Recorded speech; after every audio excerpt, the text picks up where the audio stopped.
Bakit daw lumaking sobrang kulit si Zoe? Okay, story time.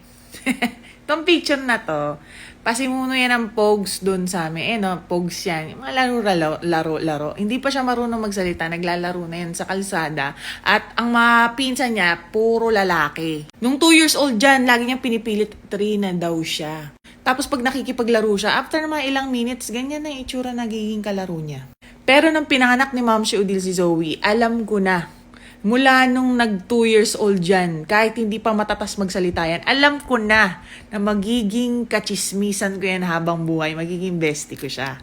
2 years old pa lang si Zoe, no dull moment na. Pwede mo siyang maging best friend agad nung 2 years old siya. Kasi kahit hindi siya ganun kagaling magsalita, nakikipagkwentuhan na siya. Pag sinabi mong posing tayo, posing siya. At bata pa lang si Zoe, mahilig na talaga siya kopyahin kung ano yung mga interest ng kuya niya. Lagi niya tinitingnan ng kuya niya kasi kapag may ginawa ang kuya niya, gagayahin niya. Parang ganyan, nag-games kuya niya. Kumari, nag-games din siya. Pero ang totoo, hindi naman nakasaksak yung computer niya.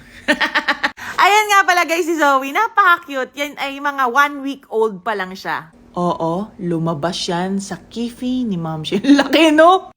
Ay, mukhang ganyan ba? Pagkakatiwalaan mong matino yung paglaki. Diba? Pilyang-pilya eh. Dito naman guys, napakain lang sa masarap. Tinan mo, nagdunya-dunyahan na.